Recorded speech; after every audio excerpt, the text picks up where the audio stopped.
자, 이제 여러분 금병매입니다. 예, 4대 기서 중에 마지막 작품이고요. 사실 여러분 이 금병매는 앞에 세 작품하고 너무 다릅니다. 왜냐하면 앞에 있는 세 작품은 영웅이 등장을 하거나 아니면은 괴물들 이런 뭔가 좀 실생활에서는 찾을 수가 없는 인물들이 자꾸 등장을 하거든요. 그런데 금병매는 바로 실생활에서 예전에 있었거나 아니면 현실에도 있음직한 그런 사람들을 위주로 다루고 있기 때문에 앞에 소개한 세 작품과는 완전히 다른 소설이에요. 이 금병매라는 것은 이것 자체로 무슨 뜻이 있는 건 아니고요. 이게 이제 이 작품에 나오는 세 명의 중요한 여자 주인공의 이름자에서 하나씩 딴 거예요. 그래서 제일 유명한 가장 중요한 여자 주인공이 방금년이죠. 방금년의 금자. 그리고 이 방금년이 정말 싫어했던 사람이 있어요.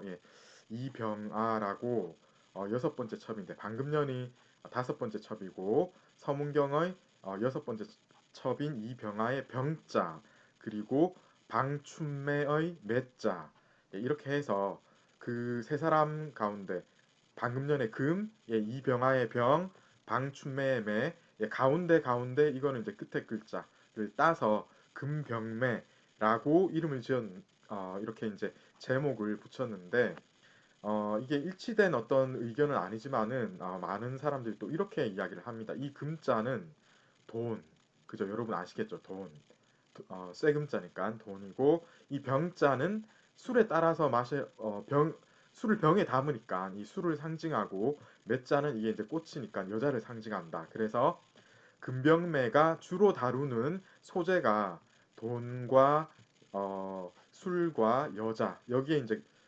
관련되어 사람들이 얽혀서 관련된 이야기들이 전개가 된다. 이런 식으로 풀기도 하는데 일리 있는 이야기인 것 같습니다. 자, 우선 금병매 이 창작의 배경에 대해서 좀 얘기를 해야 되겠는데 우선 이 작가는 난능의 소소생이라고만 알려져 있습니다. 이 난능은 오늘날 이제 산동성의 한 지역이고요. 이름이 소소생이라고만 알려져 있고 이 작가에 대해서는 우리가 정보가 하나도 없습니다. 왜 그럴까요? 왜 이 사람은 자기 이름을 밝히지 못했을까요? 네, 그렇죠. 금병매의 내용하고 관계가 있습니다. 여러분, 지금 이게 사실 완벽한 19금 소설입니다. 그래서 그 당시는 어떤 아직도 이제 육아적인 예교 사회였기 때문에 이런 어떤 성적인 것과 관련된 것, 특히 이제 이 금병매는 좀 수위가 높아요. 금서가 안 된 게 신기할 정도로 수위가 높기 때문에 떳떳하게 자기 이름을 밝힐 수가 없었던 겁니다. 그런 걸로 봐서 이 소소생이라는 인물은 틀림없이 뭔가 지위가 있고 아니면은 조금 이제 권세가 있는 그런 그런 집안 출신이었다라고 추정을 할 수 있겠습니다. 그런데 워낙 내용이 좀 다른 사람들한테 자기 이름이 이것과 연관되어서 오르내린다면은 조금 타격이 있을 거라고 생각을 했기 때문에 이제 자기 이름을 못 밝히게 된 거죠. 창작 시기도 따라서 우리가 정확하게는 알 수가 없습니다. 왜냐하면 작가에 대해서 아는 정보가 하나도 없기 때문입니다. 그런데 이 금병매가 출판 유행되는 게 17세기 초이기 때문에 약간 텀이 있었을 거라는 그 가정하에 우리가 16세기 말 혹은 그 이전으로까지 추정할 수가 있겠습니다. 이 금병매는요, 다른 소설들하고 조금 다릅니다. 우선 첫 번째로는 제가 이제 바로 말씀드렸듯이 인물의 묘사되고 있는 인물이 바로 실생활에서 볼 수 있는 그런 인물들이다 라는 점에서 다르고요. 그 다음에 두 번째는 창작 과정이 다릅니다. 지금까지 소개했던 창작물들은 4대 기서의 3종의 다른 창작물들은 전부 한 사람에 의해서 창작이 된 것이 아니라 수백 년을 거치면서 여러 사람의 손에 의해서 개작이 되고 윤색이 되고 그런 것들이 쌓이고 쌓이다가 최후에 한 사람에 의해서 유력한 판본으로 정착이 되어서 나와서 그게 이제 현재까지 이어지고 있는 이런 창작 과정을 거치고 있는데, 이 금병매 같은 경우에는 확실하게 누구라고 이름이 밝혀지지는 않았지만은 특정한 한 사람에 의해서 창작이 되어서 지금까지 이어지고 있는 것입니다. 물론 판본은 조금 다른 게 있어요. 왜냐하면 처음에 원본이 나온 뒤로 필사본으로 이리저리 돌면서 이것도 역시 약간의 윤색은 들어가게 되어 있습니다. 그렇지만 다른 작품들에 비하면은 그 과정이 굉장히 단순하다고 봐야 되겠죠. 그래서 이 금병매의 판본을 보면은 우리가 어, 다른 판본, 다른 이제 사대 기서의 3종과는 다르게 조금 판본 공부도 간단하게 우리가 마칠 수가 있겠는데요. 다시 한번 제가 말씀드립니다만은 학부 교과 과정에서 판본은 그렇게까지 중요하진 않습니다. 그런데 이제 여러분들 중에 이제 어떤 분들은 좀 전문적으로 공부를 해야 될 수도 있고 하기 때문에 판본도 우리 책의 기왕에 나와 있는 김에 제가 이제 설명을 드리는 것이고요. 제일 유명한 게 이 사화본하고 개정본입니다. 금병매 사화, 각각 이제 제1기서본, 금병매 사화 이런 본 타이틀이 있지만은 사화본, 개정본 이런 식으로 많이 불려지고 있습니다. 금병매 사화가 이제 원래 타이틀인 사화본은 가장 이른 판본입니다. 여기서는 우리가 특이한 것을 알 수 있는 게 산동의 방언이 많이 사용이 되었습니다. 왜 그럴까요? 원작 자체가 난능의 소소생이 썼다고 했죠. 산동 지방 그쪽인 겁니다. 따라서 이 금병매 사화본은 오리지널 원래의 어떤 그 판본에 가장 가까운 판본이라고 생각을 하시면 되겠습니다. 이렇게 방언이 많기 때문에 읽기가 힘들어요. 그렇지만 문학적인 가치는 아주 뛰어나다라고 우리 책에서 평가를 하고 있는데, 그 이유는 여러 사람이 손을 거치지 않고 거의 이제 오리지널에 가깝기 때문에 원래 작가의 어떤 그 그 원작의 그 우수한 어떤 장면들이 수정이 되지 않은 채 거의 그대로 드러나 있기 때문에 우리가 문학적 가치가 우수하다고 평가를 하는 것이고요. 그런데 이것들이 사실은 조금은 개정이 일어납니다. 사화본의 개정본이 장죽파에 의해서 발행이 되게 되는데요. 이것은 이제 장죽파라는 사람이 사화본 본문에다가 비평을 가한 심판인 겁니다. 이게 이제 나중에 이제 유행을 해서 결국은 금병매 판본 중에서는 우리가 이제 제일 많이 보는 것은 이 개정본이 되겠는데요. 어쨌든 이렇게 이제 이게 이제 몇 사람의 손을 거쳐서 이렇게 되었는지는 모르겠지만 어쨌든 이것도 최소한 두세 사람의 손은 거치게 되어 있거든요. 따라서 오리지널에서는 조금 멀어진 그런 경향은 있는 겁니다. 자, 이제 금병매의 내용에 대해서 말씀을 드릴게요. 여러분 금병매를 읽을 기회가 있었는지 잘 모르겠습니다. 솔직히 말씀드리면 저는 처음부터 끝까지 금병매를 다 읽지는 않았어요. 그 대충 내용은 잘 아는데 이 금병매가 사실 조금은 애매한 부분이 있습니다.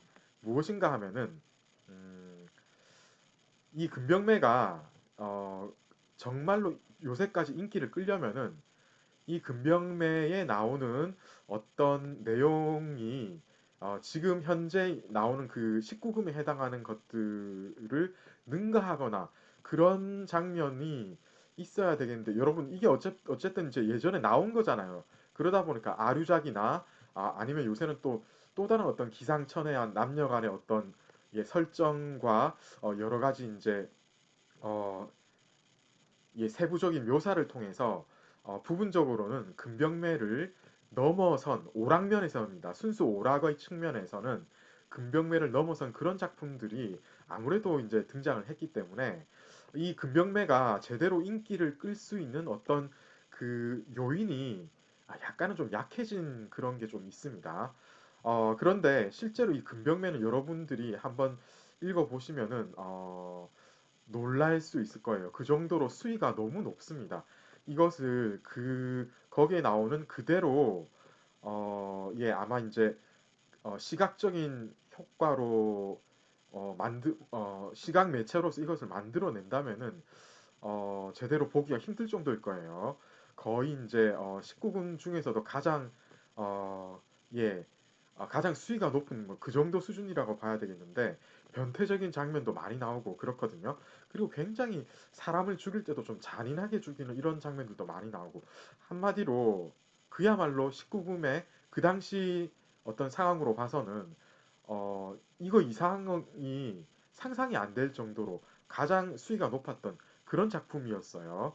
그런데 이게 이제 그런 어떤 작품의 내용상 이제 수위 때문에 오랫동안 많은 문화권에서 금병매가 금서로 취급이 되었습니다. 실제로 이제 한국에서도 약간 그런 경향이 있었고요.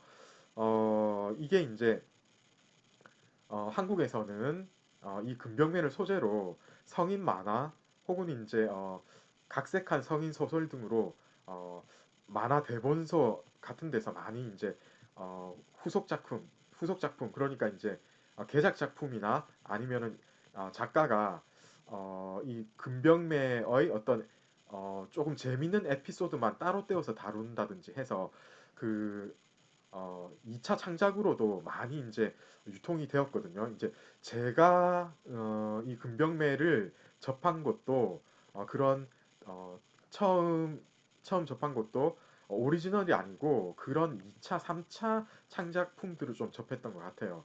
대충의 내용은 그래서 알고는 있지만은 처음부터 끝까지 한번 읽을 기회는 없었는데 여러분들은 시간이 되시면은 이게 이제 요새는 조금 이제 점잖은 버전이 옛날에는 주류였는데 요새는 이제 한 10년 전쯤에 굉장히 이제 그야말로 원작에 가까운 그런 번역이 나왔거든요. 한번 읽어보시는 것도 괜찮을 것 같습니다. 그 어떤 수위가 조금 심하기 때문에 좀 충격적일 수도 있긴 하겠지만은 그런 면을 떠나서라도 이 금병매는 가치가 높은 게 어떤 인간 본연에 대한 본능에 대한 인간 본연의 본능에 대한 깊이 있는 고찰은 물론이고 그 당시의 사회상에 대해서 굉장히 사실적으로 묘사가 되어 있거든요. 예를 들어서 어떤 요리에 대한 레시피가 금병매에 그대로 자세하게 담겨 있기도 하고 또한 물가 같은 게 금병매를 통해서 그 당시에 비단 한 필은 어느 정도의 가격이었고 이게 다른 물품에 비해서는 어느 정도의 비교 가치가 있었다라는 것들이 밝혀질 수 있을 정도로 어, 정말로 사실주의적으로 그 당시 상황을 잘 다룬 그런 소설이기 때문에 어떤 사적인 가치도 있는 그런 작품입니다. 여러분, 뛰어난 문학 작품일수록 가치가 한 가지로만 국한되지 않거든요. 그래서 이 금병매의 가치도 당연히 이제 다방면의 가치가 있다. 이렇게 보시면 되겠고요. 자, 이 금병매의 내용에 대해서 짧게나마 소개를 드리고 여러분 이 금병매는 조금 길게 강의가 오늘 나가야 될 것 같아요.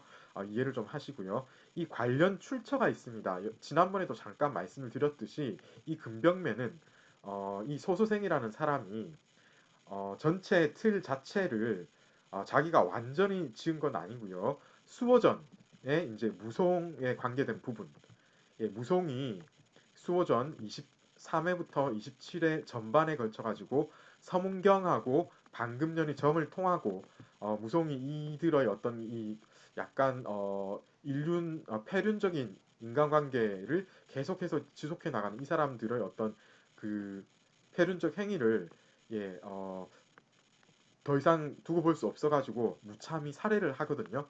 이런 어떤 여기 보면은 한 3, 4회밖에 뭐 4회가 채 안 되는 이런 짧은 스토리인데 이것을 100회로 확대를 한 그런 것이라고 보면 되겠습니다. 여러분 여기서 잠깐 쉬었다가 금병매에 대한 강의를 계속해서 이어가도록 하겠습니다.